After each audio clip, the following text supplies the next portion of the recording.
Right. అందరికీ శుభ సాయంత్రము. ఈరోజు మనం ఈ వీడియోలో బాల వ్యాకరణానికి సంబంధించి తత్సమ పరిచ్ఛేదం అనేటువంటి పరిచ్ఛేదాన్ని చూస్తాము.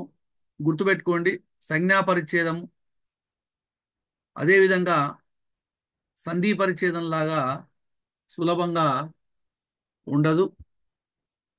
ఇది కొంచెము అంటే సూత్రాల యొక్క పరిధి చాలా తక్కువనే ఉంటుంది, కానీ సూత్రాలు ఎక్కువ ఉన్నాయి తత్సమ పరిచ్ఛేదంలో. తత్సమ పరిచ్ఛేదము తత్సమ పరిచ్ఛేదము మొత్తం ఎన్ని సూత్రాలు అని అంటే ఇందులో 87 సూత్రాలు ఉన్నాయి. 87 సూత్రాలు తత్సమ పరిచ్ఛేదం అంటే ఎక్కువగా ఇది భాషకు సంబంధించి, అదే ప్రత్యయాలకు సంబంధించి ఎక్కువగా అవే ఇక్కడ మనకు కనపడతా ఉంటాయి. సూత్రం ఒకటి ఏందనంటే, సూత్రం ఒకటి ఢూమువులు ఢూ ము ఊలు ప్రథమ. ఇది మొదటి సూత్రం. అంటే దీని యొక్క వివరణ అంటే ఏం లేదండి. డూమువులు అనునవి డూమువులు అనునవి ప్రథమా విభక్తి ప్రత్యయాలు. అంతే. మొదటి సూత్రం కథం కథం. అంటే ప్రథమా విభక్తి ప్రత్యయాలు డూమువులు. అంతే. ఇక డూమువులు అనేటువంటివి ప్రథమా విభక్తి ప్రత్యయాలని చెప్పి తెలియపడమే మొదటి సూత్రం. ఓకే. సూత్రం రెండు సూత్రం రెండు ఏందనంటే, ఈ విభక్తి ప్రత్యయాలు అన్ని వస్తాయి వరుసగా. సూత్రము రెండు ను వర్ణంబు ను వర్ణంబు ద్వితీయ ను వర్ణంబు ద్వితీయ ను వర్ణంబు ద్వితీయ అని అంటే, ను వర్ణము అనేది ను వర్ణము అనేది ద్వితీయ విభక్తి ప్రత్యయము. అంతే. నువర్ణము అనేది ద్వితీయ విభక్తి ప్రత్యయము. డూమువులు ప్రథమ అంటే డూమువులు అనేవి ప్రథమా విభక్తి ప్రత్యయాలు. నువర్ణంబు అనేటువంటిది ద్వితీయ. ఇది ద్వితీయ విభక్తి ప్రత్యయం. సూత్రం రెండు కథం. అంటే ఏం లేదండి, ఇక్కడ అన్ని విభక్తి ప్రత్యయాలు అనేటువంటివి వస్తాయి. మొదటి సూత్రాలన్నీ అట్నే ఉంటాయి. సూత్రము మూడు ఏందేనంటే, చేత తోడ అనేది తృతీయ. చేత తోడ అనేవి తృతీయ. అంటే ఇక్కడ చేత తోడ చేత తోడ అనునవి తృతీయ విభక్తి ప్రత్యయాలు. తృతీయ విభక్తి ప్రత్యయాలు అంటే ఇక్కడ తత్సమ పరిచ్ఛేదము పదవ సూత్రం ప్రకారము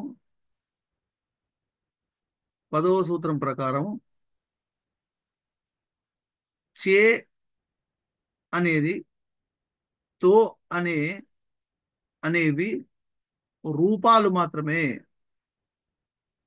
ఈ చేత తోడ అనేటువంటి ప్రత్యయాలు ప్రాతిపాదికలకు చేరుతుంది. మరి ప్రాతిపాదిక అంటే ఏంటంటే, పదము చేరుటకు అనువైనటువంటి పద విభాగాన్ని ప్రాతిపదిక అని అంటారు. అంటే ప్రత్యయము చేరడానికి, పదము చేరడానికి కాదు, ప్రత్యయము చేరడానికి అనువైనటువంటి పద విభాగాన్ని ప్రాతిపదిక అంటారు. ఉమ్, చేత, తోడ అనే ప్రత్యయాలు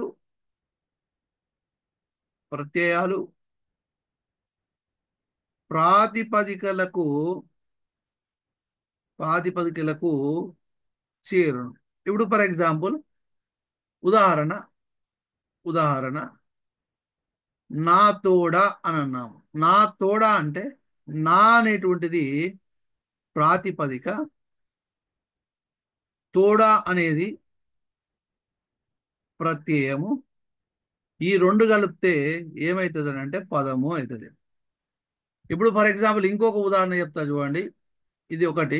రెండోది, రామహ ప్లస్ డు అని అన్నాం. రామహ ప్లస్ డు అని అంటే ఏమైతుంది చెప్పండి? రాముడు అవుతుంది.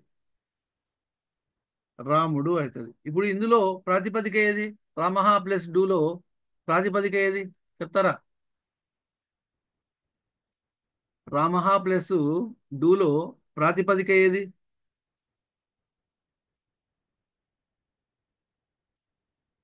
ప్రాతిపదిక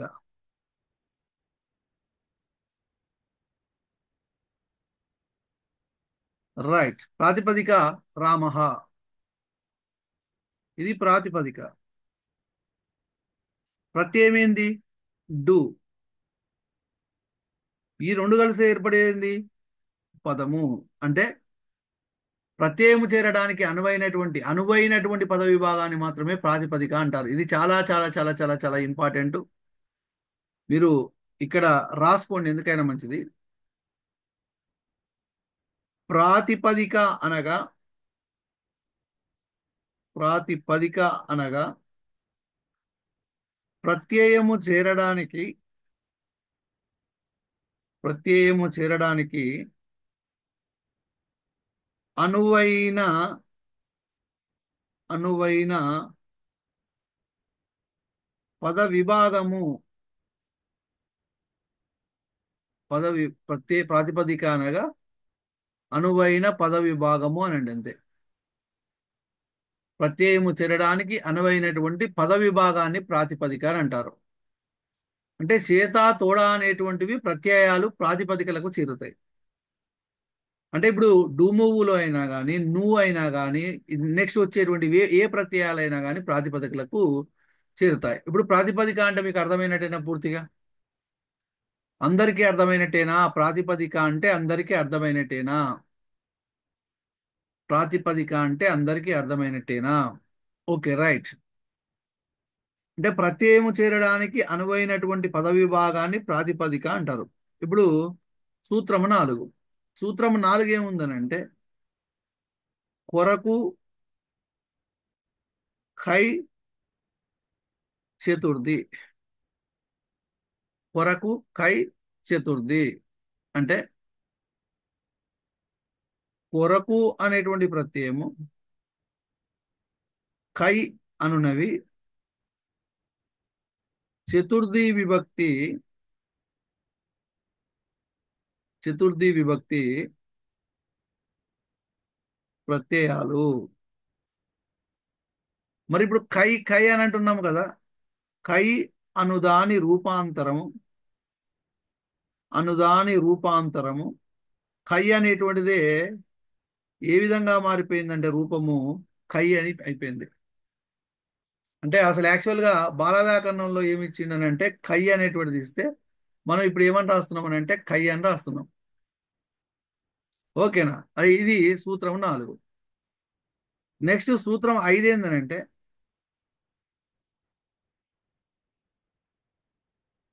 సూత్రం 5 వలన కంటే పట్టి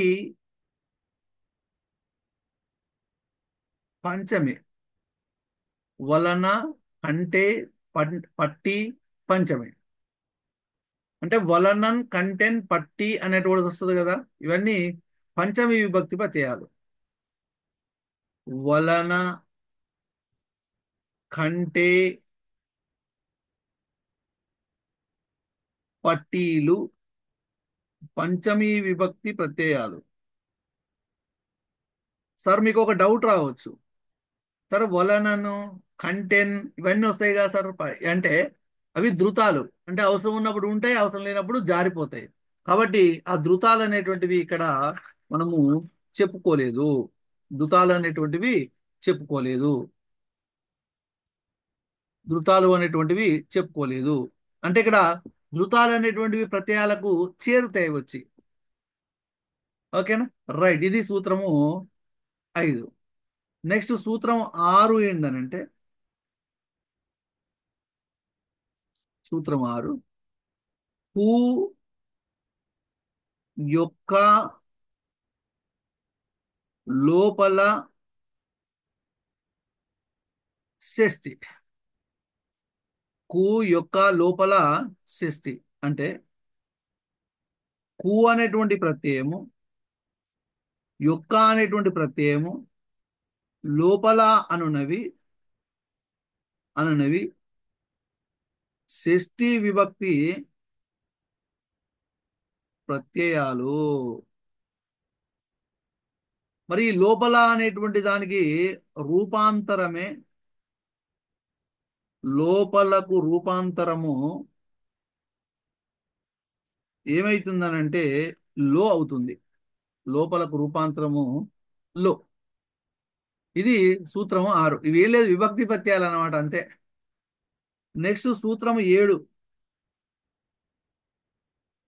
ఆ అందు అందు నా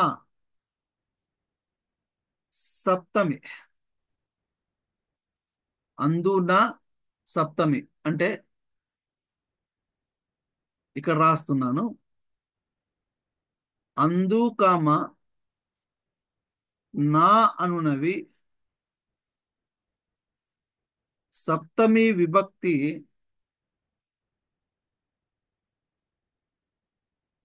ప్రత్యయాలు. అందు నా అనునవి సప్తమి విభక్తి ప్రత్యయాలు. ఓకేనా? మరి అందు నా అనేటువంటివి సప్తమి విభక్తి యొక్క ప్రత్యయాలు. రైట్. అంటే ఇక్కడ 7 సూత్రాలు మొత్తము విభక్తి ప్రత్యయాలకు సంబంధించినటువంటివే ఉన్నాయి.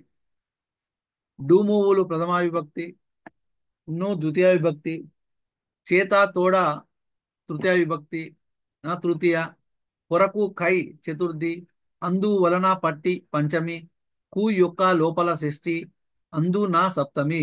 ఇవి విభక్తి ప్రత్యయాలు మీకు అందరికీ తెలిసినటువంటివే కాబట్టి మనము దీని గురించి ఎక్కువగా డిస్కషన్ చేసుకోవాల్సిన అవసరము లేదండి. తర్వాత సూత్రము 8. సూత్రము 8. ఈ సూత్రము 8 ఏందనంటే, తృతీయాదులకు తృతీయాదులకు నుగా గమంబగు. తృతీయాదులకు నుగాగమంబగు అంటే తృతీయాదులకు నుగాగమంబు అని అంటే అదే ఇంతకుముందు ను అనేటువంటిది ఎట్లా వచ్చింది అనేటువంటిది ఇక్కడ చెప్తున్నారు అనమాట. తృతీయాదులు అని అంటే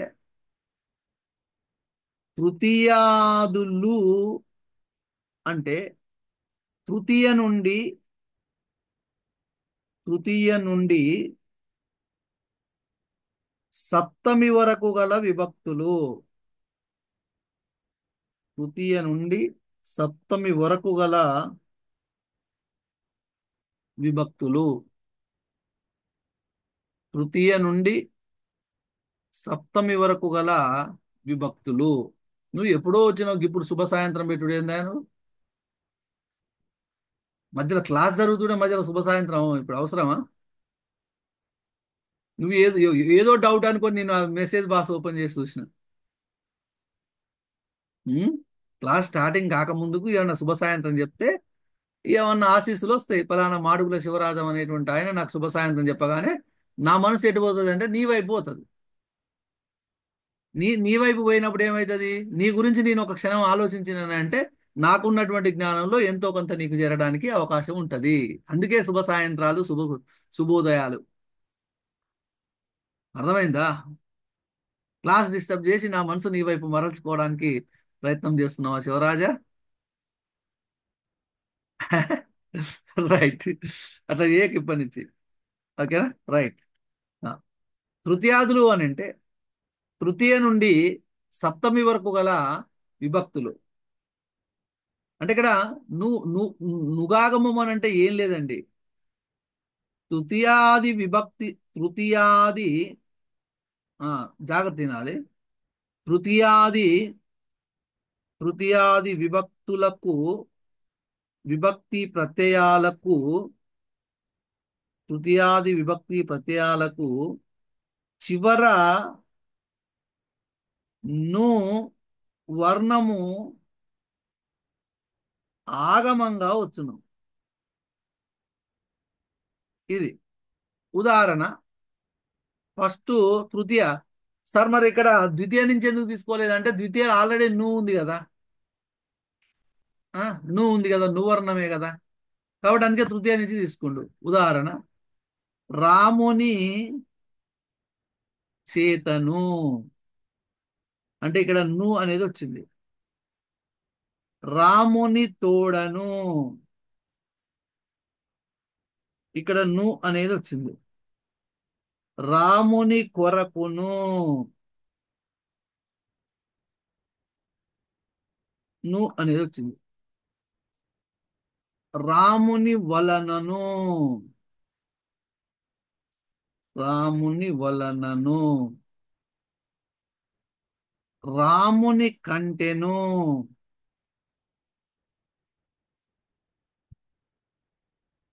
కంటెను. రామునకు. రామునకును. రాముని యందును. ఇదన్నమాట. అంటే ఇక్కడ తృతీయాదులకు నుగాగమం వస్తుంది. మరి ఇక్కడ గమనిక ఏందనంటే ప్రథమ ద్వితీయ విభక్తి ప్రత్యయము చివర నుగాగమము రాదు. గమనిక అని పెట్టుకోండి ఇక్కడ. ఇది చాలా చాలా చాలా చాలా ఇంపార్టెంట్. వేడికి మాత్రమే నుగాగమం వస్తుందని అంటే తృతీయాదులకు మాత్రమే, మళ్ళీ అన్నిటికీ రాదు. కిన్ కున్ యొక్క లోన్ లోపలన్ యొక్కకు రాదు. అంటే గమనిక ప్రథమ ద్వితీయ ద్వితీయ విభక్తి ప్రత్యయాల చివర నుగాగమము నుగాగమము రాదు. ప్రథమ ద్వితీయ విభక్తి ప్రత్యయాల చివర నుగాగమము రాదు. ఓకేనా. ఇది సూత్రము 8. సూత్రము 9.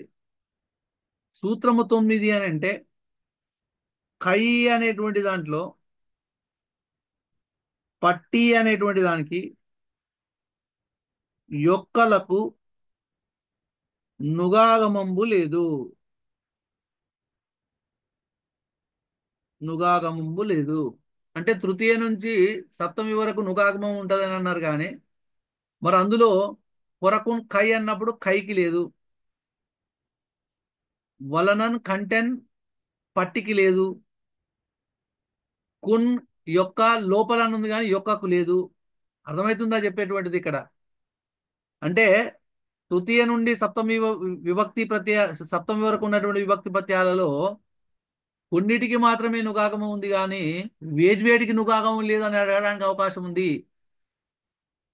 కింది వాటిలో వేటికి నుగాగమము లేదు అని అంటాడు. కయ్యి పట్టి యొక్కలకు నుగాగమము లేదు. బిట్ రాసుకో. ఉమ్, కయ్యి పట్టి యొక్కలకు నుగాగమము లేదు. రైట్. ఇప్పుడు కయి వివరణ చూడండి. కయి పట్టి యొక్కలకు నుగాగమము లేదు. అంటే ఇక్కడ ఉదాహరణ రాముని కయి, రాముని కయి అంటే నువ్వు రాదు. రాముని పట్టి, నువ్వు రాదు. రాముని యొక్క, నువ్వు రాదు. ఇది బిట్టురాయి. ఖయి, ఈ కింది వాటిలో వేటికి నుగాగమము లేదు? ఆప్షన్ 1 ఖయి, ఆప్షన్ 2 పట్టి, ఆప్షన్ 3 యొక్క, ఆప్షన్ 4 పైవన్నీ. బిట్టురాయి. క్రింది వానిలో, క్రింది వానిలో వేటికి నుగాగమము లేదు? లేదు. ఆప్షన్ 1 ఖయి, ఆప్షన్ 2 పట్టి, ఆప్షన్ 3 యొక్క, ఆప్షన్ 4 పైవన్నీ. వీటికి నుగాగమం లేదు. అంటే మన చేతకు, తోడకు, కొరకు, వలనకు, కంటెకు, కూకు, ఎందుకు ఉన్నది నుగాగమం కానీ వీటికి లేదు. నుగాగమం అనేటువంటిది లేదు. ఆన్సర్ వచ్చేసేసేసి 4. అర్థమైందా ఈ సూత్రం? అంటే 8వ సూత్రం అర్థమైంది, 9వ సూత్రం ఇప్పటి వరకు చెప్పినటువంటి 9 సూత్రాలు అందరికి అర్థమైనాయా, అర్థం కాలేదా? చెప్తలేరు నా. ఇప్పటి వరకు చెప్పినటువంటి 9 సూత్రాలు అందరికీ అర్థమైనాయా కాలేదా? ఇంతే. రైట్. నెక్స్ట్ సూత్రము 10. సాధన ఉందా క్లాస్లో? ఆ, సాధన.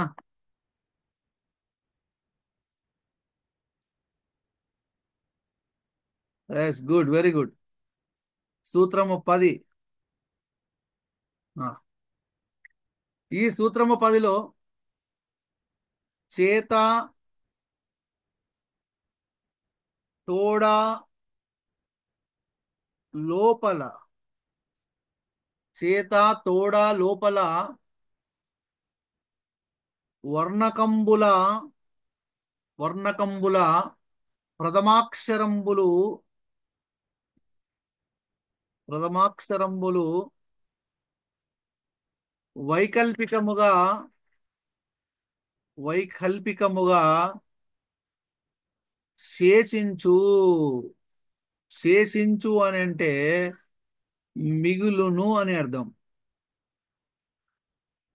చేత, తోడ, లోపల వర్ణకంబుల ప్రథమాక్షరంబులు వైకల్పికముగా శేషించు అంటే వివరణ ఏందనంటే, వివరణ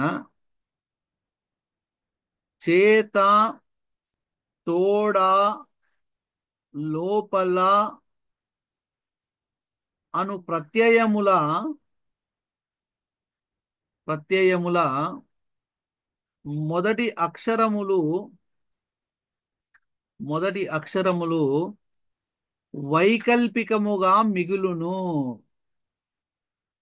అంటే ఒకసారి మిగులుతుంది, ఒకసారి ఒకసారి లోపము జరుగుతుంది, జరగదన్నమాట. అంటే వర్ణకము అనగా అంటే ఏంటంటే ప్రత్యయం. వర్ణకము అని అంటే ప్రత్యయం. వర్ణకము అనగా ప్రత్యయం. ఇంకొక చిన్న విషయం ఏంటంటే ఈ ప్రత్యయాల గురించి ఆల్రెడీ నేను క్లాసులు చెప్తా ఉన్నాను. నిన్న క్లాసు ప్రత్యయాలు పార్ట్ 1 ఎంతమంది విన్నరు? ఎంతమంది విన్నరు క్లాసు? నేను యూట్యూబ్లో పెట్టాను క్లాసు. ప్రత్యయాలు క్లాసు పెట్టాను. ఎంతమంది విన్నరు? మరి కమెంట్ ఏది? విన్నటువంటి వాళ్ళు కమెంట్ ఏంది? లేదు. ఆల్రెడీ నేను చెప్తా ఉన్నాను. విన్నటువంటి వాళ్ళు తప్పనిసరిగా కమెంట్ పెడితే ఫలానా వాళ్ళు విన్నర్ అనేటువంటిది విషయం నాకు తెలుస్తుంది. అంటే దీన్ని బట్టి ఏం తెలుస్తుందంటే మీలో కృతజ్ఞతాభావము లేనటువంటి వాళ్ళు చాలా మంది ఉన్నారు అని అనిపిస్తుంది. ఆ అదే ఇక చూడండి, లైవ్ క్లాసుకు యూట్యూబ్ క్లాస్కు తేడా ఏందని అంటే, లైవ్ అయితేనేమో ఒళ్ళు దగ్గర పెట్టుకొని వింటారు. యూట్యూబ్ క్లాస్ అయితేనేమో తర్వాత విందాంలే అని పక్కన పడేస్తారు. నిన్న ప్రత్యయాలు ఓన్లీ సాధారణ విభక్తి ప్రత్యయాలు చెప్పినాం. మళ్ళీ ఇప్పుడు 7 గంటలకు మళ్ళీ ఇంకోటి వస్తుంది. ఇలా ఉపవిభక్తికాలు పురుష ప్రత్యయాలు వస్తుంది. డైలీ 7 గంటలకు యూట్యూబ్ ఓపెన్ చేసుకొని కూర్చోవాల్సిందే ఇక. సాయంత్రం 7 గంటలకు గ్యారంటీ క్లాస్ అనేటువంటిది వస్తూ ఉంటది. ఓకే. వర్ణకము అని అంటే ఏంటంటే ప్రత్యయము. నన్నయ్య మొదలగు వాళ్ళు, నన్నయ్య నన్నయ్య మొదలైన వాళ్ళు అందరికంటే మనం ఎక్కువ కష్టపడితేనే ఉద్యోగం అనేటువంటిది వస్తుంది. ఏదో గంట కష్టపడ్డాము, ఒక అర్ధ గంట కష్టపడదాం, 2 గంటలు కష్టపడితే మాత్రం ఉద్యోగం రాదు. నన్నయ మొదలైనటువంటి వాళ్ళు ప్రత్యయ ఇహ వర్ణక అని సూచించారు. అంటే ప్రత్యయము వర్ణకము రెండు ఒకటే అనేటువంటి దాన్ని సూచించారు నన్నయ్య మొదలైనటువంటి వాళ్ళు. అంటే ఇక్కడ చూడండి అమ్మా, చేత తోడ లోపల వర్ణకంబుల ప్రథమాక్షరములు వైకల్పికముగా శేషించు. ఉదాహరణ, రాముని చేత అని అన్నాము. రాముని చేత అన్నప్పుడు రాముని చే అవుతుంది, అంటే తా లోపిస్తుంది. అదే ప్రథమాక్షరములు వైకల్పికముగా శేషించు. వైకల్పికంగా లోపించని లేదు, శేషించు అని అన్నాడు. అంటే శేషించు అని అంటే ఇది మిగులుతుంది, ప్రథమాక్షరాలు మిగిలిపోతాయి. రాముని తోడ, రాముని తోడ అయితే ఏమైతే చెప్పండి, రామునితో. వనము లోపల, వనముల లోపల, వనములలో, వనములలో. రాముని చేతలో రాముని చే అయిపోయింది. రాముని తోడ రామునితో, వనముల లోపల వనములలో. అంటే ఇక్కడ ఈ ప్రత్యయం అనేటువంటిది చేత అనేటువంటి చేరడము ఒకసారి చేత అవుతుంది, ఇంకొకసారి చే అవుతుంది అని అంటే ఇక్కడ రెండు రూపాలు వచ్చినాయి కాబట్టి, రెండు రూపాలు వచ్చినాయి కాబట్టి వైకల్పికము అవుతుంది. ఓకే. చేత తోడా లోపల వర్ణకముల ప్రథమాక్షరములు వైకల్పికముగా. ఆప్షన్ 1 లోపించును, ఆప్షన్ 2 శేషించును అంటాడు. ఆన్సర్ వచ్చేసేసి శేషించును గాని లోపించును కాదండి. రైట్. నెక్స్ట్ సూత్రము 11.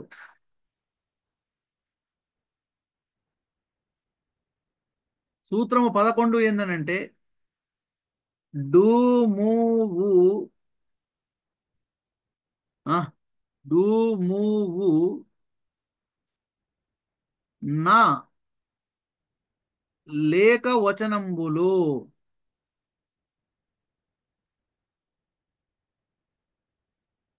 నా అంటే ఏదండి, ఈ డూమూవునేమో ప్రథమ, నా అనేది సప్తమి. సప్తమి, సప్తమి.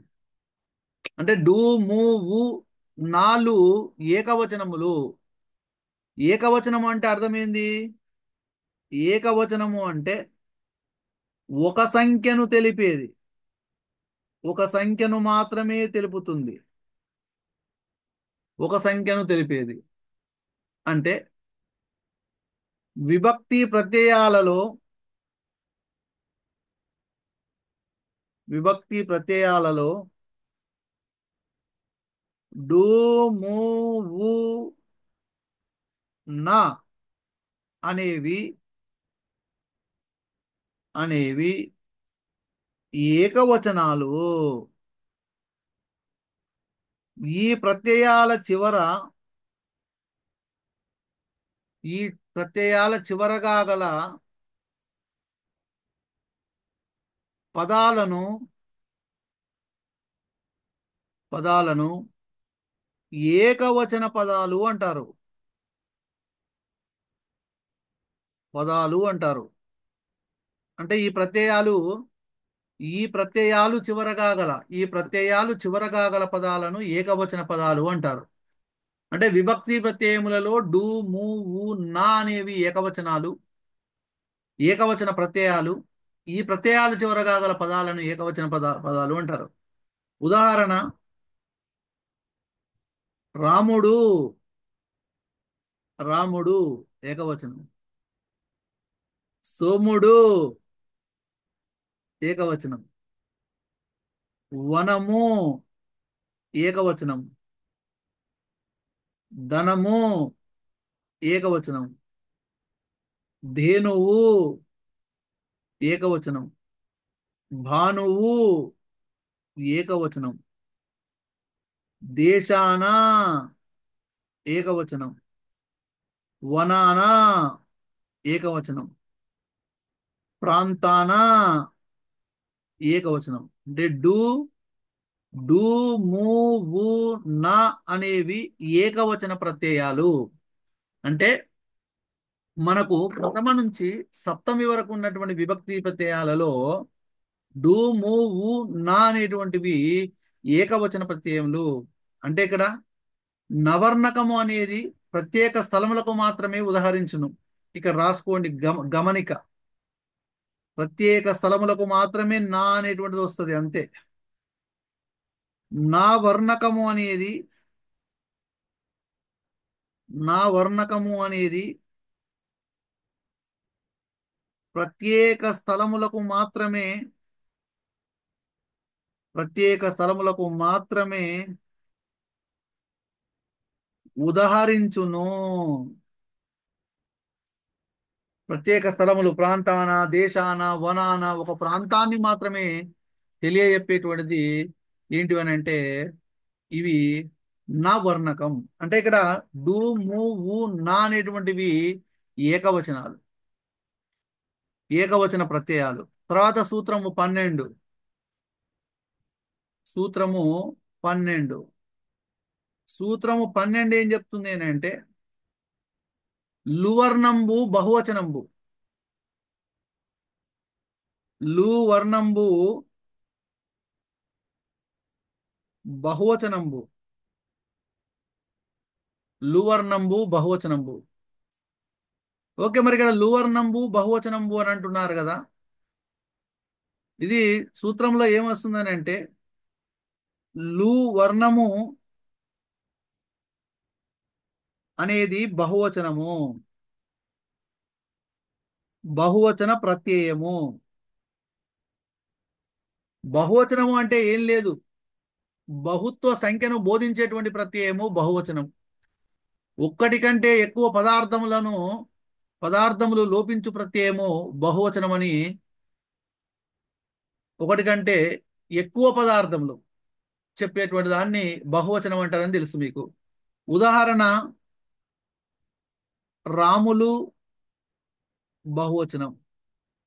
సోములు బహువచనం. వనములు బహువచనం. ధనములు బహువచనం. ధేనువులు బహువచనం. భానువులు బహువచనం. మరి రాములు అంటే మా ఊళ్ళో ఒకడే ఉంటాడు కదా సార్, ఒక్కనే రాములు అంటారుగా. మా ఊళ్ళో ఒకనే సోములు అంటారు కదా. అంటే రాము రాము అనేక మంది రాములు కలిస్తే రాములు అవుతుంది. అనేక మంది సోములు కలిస్తే సోములు అవుతుంది. రాముడు ప్లస్ లు రాములు అవుతుంది. కానీ రాములు అనేటువంటిది ఏకవచనం కాదు, రాములు అనేటువంటిది బహువచనము. అంటే లువర్ణం అనేటువంటిది ఏమో బహువచన ప్రత్యయాలు, డు, ము, వు, నా అనేటువంటివి ఏవో ఏకవచన ప్రత్యయాలు. ఇది సూత్రము 12. నెక్స్ట్ సూత్రము 13 ఏందనంటే మొత్తం విభక్తి ప్రత్యయాల గురించే. ఇక్కడ చూడండి, తక్కినవి ఉభయంబులు. తక్కినవి ఉభయంబులు. తక్కినవి ఉభయంబులు అంటే తక్కినవి ఉభయంబులు అని అంటే ఇప్పుడు ము, వు, నా, లు అనే 5 ప్రత్యయాలు కాకుండా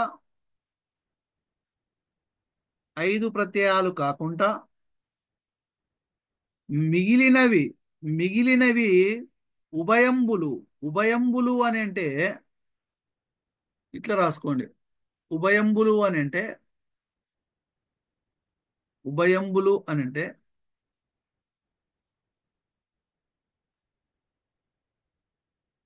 మిగిలినవి ఉభయంబులు. ఉభయంబులు అని అంటే బహుత్వంబునకు బహుత్వంబునకు బోధిస్తాయి. అంటే ఏకత్వ బహుత్వమును బోధించేటువంటి అని అంటే ఏంది? ఏకవచనం అవుతుంది, బహువచనం అవుతుంది. ఇక్కడ రాసుకోండి. ఎందుకైనా మన ఉభయంబులు అని అంటే ఇప్పుడు గుర్తుంటది. ఒక 15 రోజుల తర్వాత చదువుకుంటే ఏదో చెప్పే సారు ఏం అర్థం కాకుండా చెప్పిండు అని అనుకుంటారు. ఏకత్వ బహుత్వమునకు బోధకంబులు అంటే ఏకవచనాన్ని తెలుపుతుంది, బహువచనాన్ని తెలుపుతుంది. ఏకవచనాన్ని తెలుపుతుంది, బహువచనాన్ని తెలుపుతుంది. సంబోధన లేదు తల్లి. సంబోధన అనేటువంటిది మనకు చెప్పలేదు ఎక్కడ. అంటే ఏమేంటివని అంటే ఈ డూమువులలో ఉభయంబులు అని అంటే ఏమేంటివని అంటే ఇక్కడ ను వస్తుంది, ను, చేత వస్తుంది, తోడ, కొరకు, కై, వలన, కంటే, పట్టి, పు, యొక్క, లోపల. ఈ ప్రత్యయాలు అని అంటే ఉభయంబులు. డు, ము, వు, నా ఏకవచన ప్రత్యయాలు, లు బహువచన ప్రత్యయాలు. ఇవి ఉభయ ప్రత్యయాలు. అర్థమైందా కాలేదా? చెప్పండి. ఇవేమో ఏకవచన ప్రత్యయాలు. అంటే ఈ ప్రత్యయాలు ఏ పదాలు అయితే చివరిలో ఉంటాయో అవి ఏకవచన పదాలు అవుతాయి. లు అనేటువంటి పదం ఏ పదం యొక్క చివరిలో ఉంటుందో అది బహువచన పదం అవుతుంది. ఇవేమో ఏకవచనాల యొక్క చివరిలో ఉంటాయి, బహువచనాల యొక్క చివరిలో ఉంటాయి. ఏకవచనాల యొక్క చివర్లా ఉంటాయి, బహువచనాల యొక్క చివర్లా ఉంటాయి. ను, చేత, తోడ, కొరకు, కై, వలన, కంటే, పట్టి, కు, యొక్కలు. ఎగ్జాంపుల్ చెప్తే అర్థమవుతుంది. ఎగ్జాంపుల్ చెప్తే అర్థమవుతుంది. ఉదాహరణ, వనమును అని అన్నాము. వనమును. వనమును అనేది ఏకవచనమా, బహువచనమా? ఇక్కడ నువ్వు చివర్లో ఉంది. ఇది కూడా చెప్పలేరా? వనమును అనేది ఏకవచనమా, బహువచనమా? చెప్పాలి. ఏకవచనం. ఇదే నువ్వు అనేటువంటిది చూసినట్లయితే వనములను అని అన్నాము. వనములను అని అంటే ఇదేమైతే చెప్పండి? బహువచనం అవుతుంది. అంటే నువ్వు అనేటువంటి ప్రత్యయము ఏకవచనాల యొక్క చివరిలో వచ్చింది, బహువచనాల యొక్క చివరిలో వచ్చింది. అంటే నువ్వు అనేటువంటిది ఉభయ ప్రత్యయము అని అనాలి. నువ్వు అనేది ఉభయ ప్రత్యయము. రైట్. ఇంకో ఉదాహరణ, వనము చేతను ఏకవచనం. వనము చేతను. వనము తోడను ఏకవచనం. వనముల తోడను బహువచనం. అంటే ఏం లేదు, ఈ కింది వాటిలో ఏకవచన ప్రత్యయాలను, బహువచన ప్రత్యయాలను, ఉభయ ప్రత్యయాలను గుర్తించండి అని అంటాడు. ఏకవచన ప్రత్యయాలేమో డు, ము, వు. బహువచన ప్రత్యయం ఏమో ఆ డు, ము, వు, నా అనేది ఏకవచన ప్రత్యయాలు. బహువచన ప్రత్యయాలేమో లు. ఉభయ ప్రత్యయాలేమో ను, చేత, తోడ, కొరకు, కై, వలన, కంటే, పట్టి, పు, యొక్క, లోపల, అందు అనేటువంటి ప్రత్యయాలు. ఇవి ఉభయ ప్రత్యయాలు. అంటే ఇప్పుడు మనకు 14వ సూత్రం 11వ సూత్రం 12వ సూత్రం 13వ సూత్రం ఏం చెప్తుంది అని అంటే ఏకవచన ప్రత్యయాలు బహువచన ప్రత్యయాలు ఉభయ ప్రత్యయాల గురించి చెప్తుంది. ఎందుకైనా మంచిది మళ్ళీ ఒకసారి రాసుకోరు ఈడ. ఈ రాసుకుంటే ఈజీ అయిపోతుంది. ఆ ఏకవచన ప్రత్యయాలను పెట్టుకోరి మీరే రాయాలి, నేను రాయను. బహువచన ప్రత్యయాలని పెట్టుకోండి, క్లాస్ అయిపోయినాక మీరే రాసుకోండి. ఉభయ ప్రత్యయాలని పెట్టుకోండి, మీరే రాసుకోండి. ఏకవచన ప్రత్యయాలు బహువచన ప్రత్యయాలు ఉభయ ప్రత్యయాలు కొంచెం స్పేస్ వదిలిపెట్టండి. స్పేస్ వదిలిపెట్టి మళ్ళీ ఇప్పుడు సూత్రము 14 అని రాయండి. ఏకవచన ప్రత్యయాలు బహువచన ప్రత్యయాలు ఉభయ ప్రత్యయాలు రాస్తారా రాయరా చెప్పురి. ఏంటి మేడమ్స్?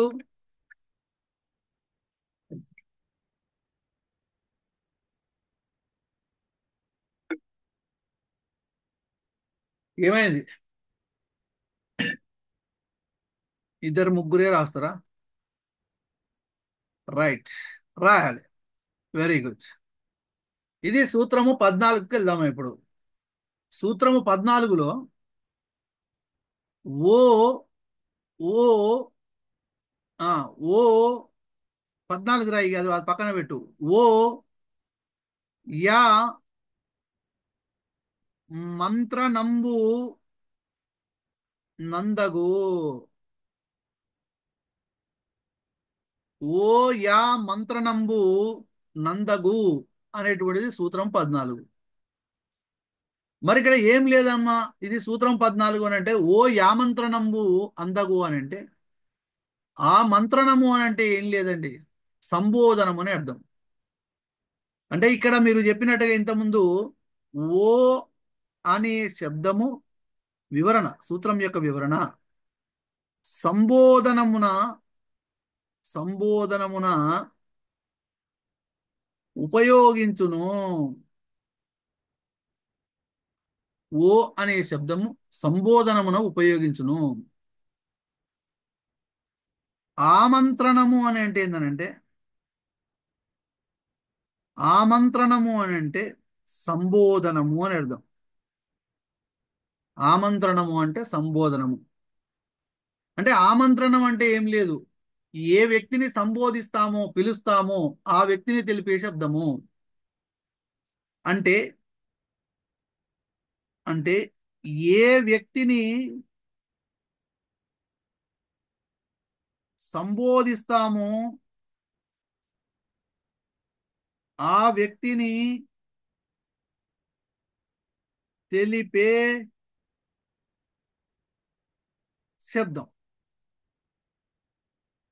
సంబోధనము అంటే ఏ వ్యక్తిని సంబోధిస్తామో ఆ వ్యక్తిని తెలిపేటువంటి శబ్దము. ఉదాహరణ ఉదాహరణ ఓ రాముడా.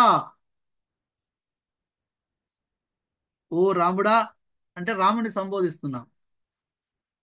ఓ రాములారా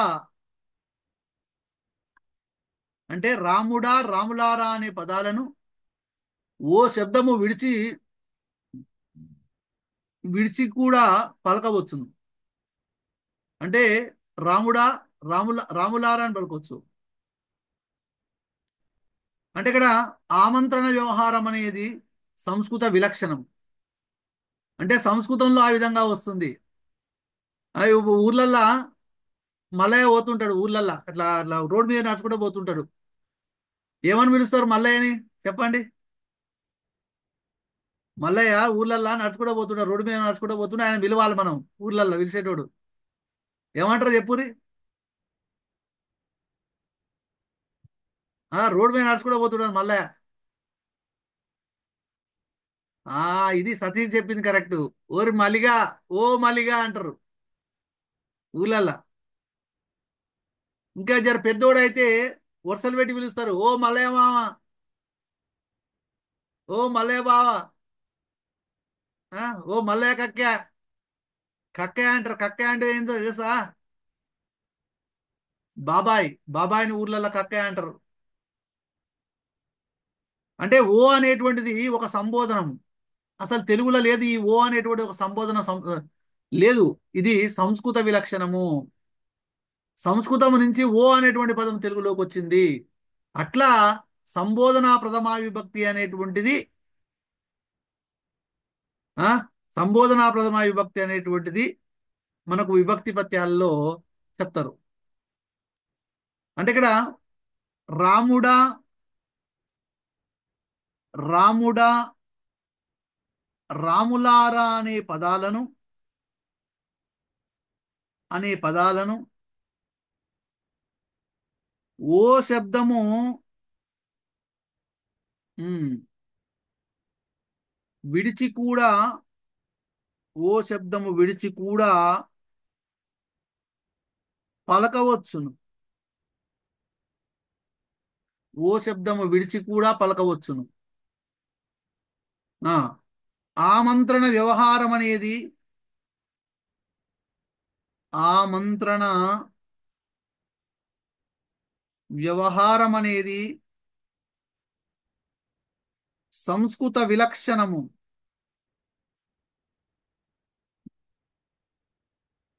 సంస్కృత విలక్షణము. ఆమంత్రణ వ్యవహారం అనేది సంస్కృత విలక్షణము.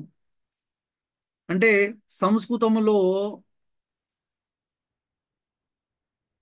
మాట్లాడును.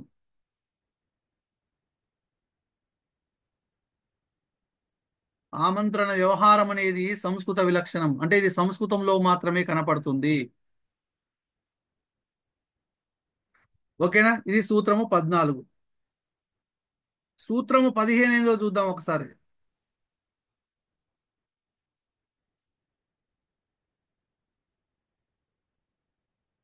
సూత్రము 15. ఓ శబ్దంబునకుం ఓ శబ్దంబునకుం పురుష నీచ స్త్రీ పురుష మంత్రణంబులందు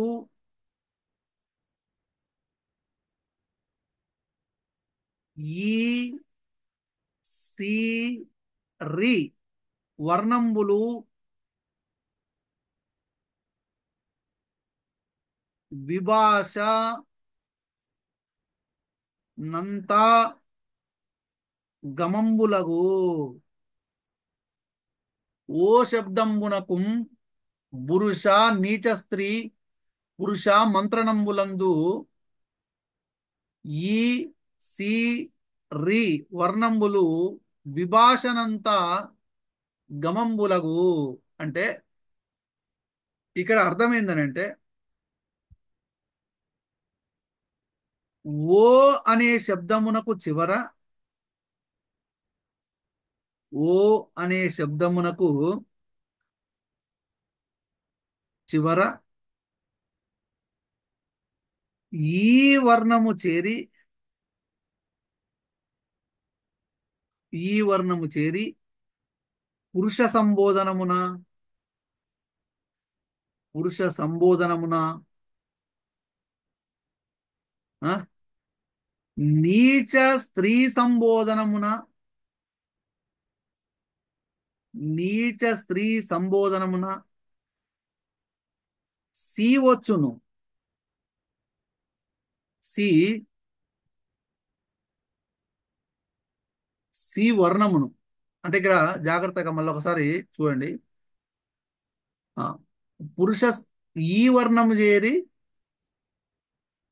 పురుష సంబోధనమును, నీచ స్త్రీ సంబోధనమున సి వర్ణమును, ఆ, నీచ పురుష సంబోధనమున నీచ పురుష సంబోధనమున రీవర్ణమును విభాషగా వచ్చును. బా, ఏం చెప్పిండు పో అసలు ఇది. మీరు చాలా వరకు ఓ, ఓయి, ఓరి, ఓసి అనేటువంటి పదాలు ఎందుకు వస్తాయి అనేటువంటిది చిన్నప్పుడు మీరు చదువుకున్నదే గాని దానికి ఇంతవరకు మీకు వివరణ తెలుసా? చెప్పండి మేడం. తెలుసా? కానీ ఇక్కడ వివరణ చెప్పింది చూడండి, ఎంత ఎక్సలెంట్ వివరణ చూడండి. ఓ అనేది సంబోధనమున అందరికి ఉపయోగిస్తారు ఇది. సంబోధనమున ఓ అనేది. ఓయి అనేది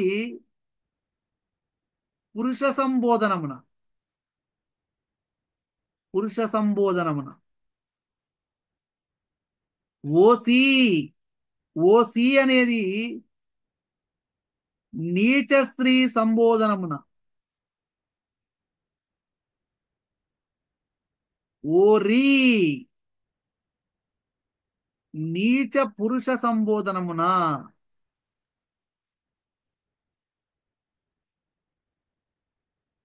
ఓరి నీచ పురుష సంబోధనమున. రైట్. ఇక చూడండి.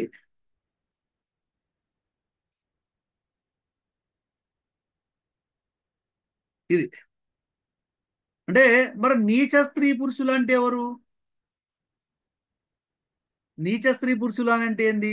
శీలము, జాతి, విద్య, వయస్సు మొదలగు వానిచ్చే తనకంటే తక్కువ వారు. ఇక జాగ్రత్తగా వినాలి.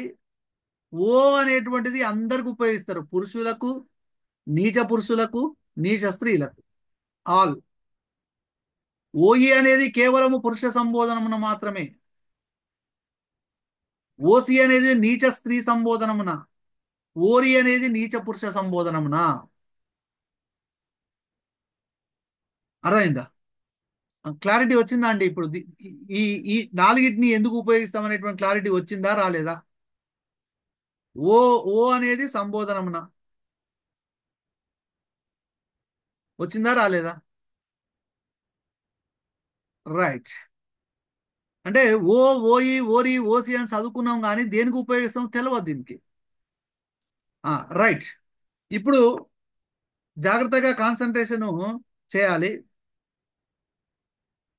నీచ స్త్రీ పురుషులు అంటే ఎవరు అని అంటే జాగ్రత్తగా కాన్సన్ట్రేషన్ చేయాలి. నీచ స్త్రీ పురుషులంటే, నీచ స్త్రీ పురుషులంటే శీలము, జాతి, విద్య, వయస్సు వయస్సు మొదలగు వానిచ్చే తనకంటే తక్కువ వారు. అంటే మనం ఎవరినైతే పిలుస్తామో, ఎవరినైతే సంబోధిస్తామో, తనకంటే విద్యలో తక్కువ వారు, తనకంటే గుణములో తక్కువ వారు, తనకంటే జాతిలో తక్కువ వారు, తనకంటే వయస్సులో తక్కువ వారిని ఇక్కడ నీచ స్త్రీ పురుషులు అని అంటారు. మరి ఇంకొక విషయం ఏంటంటే శత్రువుల విషయములో కూడా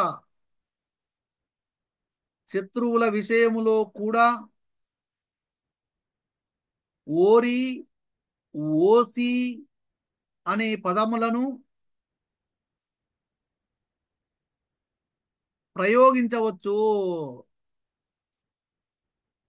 నీచ స్త్రీ పురుషులే కాకుండా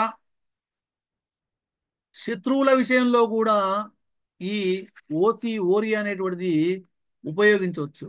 ఇక్కడ రెండు రకాలు వస్తాయి. ఓకే. రైట్.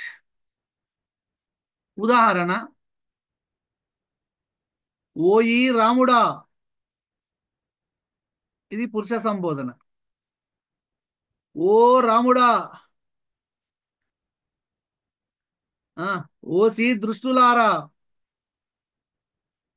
ఓసి దుష్టులారా. ఓ దుష్టులారా. ఓరి దుష్టుడా. ఓరి దుష్టుడా. ఓ దుష్టుడా. అంటే ఓరి, ఓసి అన్నప్పుడేమో నీచ స్త్రీ. ఓరి అన్నప్పుడేమో నీచ పురుషుడు. ఓ ఈ అన్నప్పుడేమో పురుష సంబోధన. ఓ అన్నప్పుడు అందరూ వస్తారు. పురుషుడు వస్తాడు, నీచ పురుషుడు వస్తాడు. అట్లా అంటే ఓ అనేది కేవలము సంబోధన. ఓఈ అనేది పురుష సంబోధన. ఓసి అనేది నీచ స్త్రీ సంబోధన. ఓరి అనేది నీచ పురుష సంబోధన. అంటే ఈ ఓ, ఓఈ, ఓరి అనేవి ఓ, ఓఈ, ఓరి, ఓసి అనేది కేవలము సంబోధనకు మాత్రమే ఉపయోగిస్తారు. కేవలము సంబోధనకు మాత్రమే ఉపయోగిస్తారు. అంటే ఇక్కడ కేవలము సంబోధనకు మాత్రమే ఉపయోగిస్తారు ఇవి. ఇది సూత్రము 15. అందుకనే సంబోధన ప్రథమా విభక్తి ప్రత్యయాలు అని అంటారు. రైట్. నెక్స్ట్ సూత్రము 16. సూత్రము 16. సూత్రము 16 ఏందనంటే ఓరి, యోసి, మైత్రి యందుంగలవు. ఓరి, యోసి, మైత్రి యందుంగలవు. అందుకేది ఓరి, ఓయి, మైత్రి అని అంటే ఓరి, ఓసి అనునవి, ఓరి, ఓసి అనునవి మైత్రియందు, మైత్రియందు సహితము కలవు. అంటే స్నేహము యందు, అంటే ఇవి రెండు ఒకే రకమైనటువంటి వర్డ్స్. అంటే ఇక్కడ నీచ పురుష సంబోధనమున, చెప్పండి, నీచ పురుష సంబోధనమున ఓరినా ఓసీనా?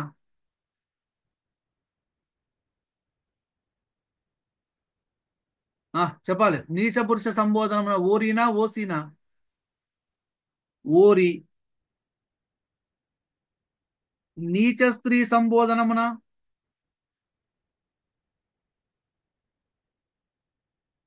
ఓసి. నీచ పురుష సంబోధనమున ఓరి, నీచ స్త్రీ సంబోధనమున ఓసి. అంటే వాడవలనని 15వ సూత్రం చెప్తుంది. మైత్రి అంటే ఏంది? మైత్రి అని అంటే, ఇక్కడ మైత్రి అని అంటే వాత్సల్య, వాత్సల్యాదులకు ఉపలక్షణము అనే అర్థం మైత్రి అంటే. వాత్సల్యాదులకు, వాత్సల్యం అని అంటే ఏంది? ప్రేమ. ప్రేమ. వాత్సల్యము అని అంటే ప్రేమ అని అర్థం. అంటే ఇక్కడ 15వ సూత్రం ఏమని చెప్తుంది? నీచ పురుష సంబోధనమునకు ఓరి అనేటువంటి శబ్దము, నీచ స్త్రీ సంబోధనమునకు ఓసి అనేటువంటి శబ్దము వాడవలనని 15వ సూత్రము చెప్తుంది. వాడవలనని 15వ సూత్రము చెబుతున్నది. కానీ, కానీ ఈ ఈ ఈ ఈ 16వ సూత్రం ఏం చెప్తుందంటే ఓరి, ఓసి అనేటువంటి ప్రత్యయాలను మైత్రి అందును ఉపయోగించమని అన్నాడు. వాత్సల్యం, వాత్సల్యం అంటే ప్రేమకు, ప్రేమకు ప్రయోగించాలి అని అన్నాడు. ప్రేమ కొరకు ప్రయోగించాలి అని అన్నాడు.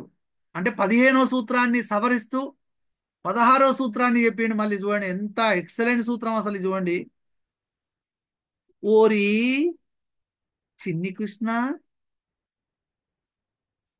మరి ఓరి చిన్ని కృష్ణ అన్నప్పుడు ఇక్కడ నీచ పురుష సంబోధన కనపడుతుందా? చెప్పండి అమ్మా. నీచ పురుష సంబోధనం కనపడుతుందా? వాత్సల్యం కనపడుతుందా ఇక్కడ ఓరి చిన్ని కృష్ణ అన్నప్పుడు?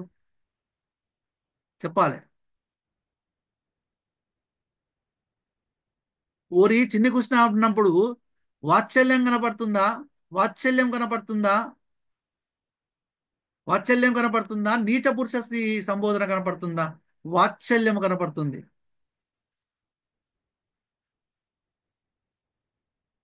నెక్స్ట్, ఓసి ముద్దుబాల.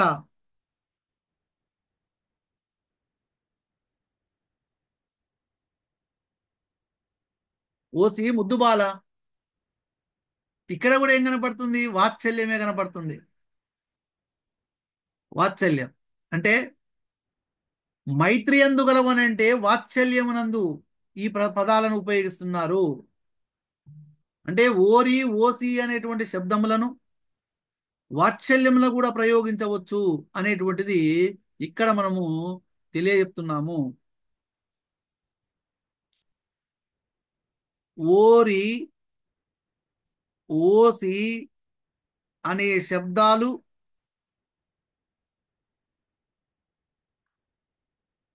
వాత్సల్యమున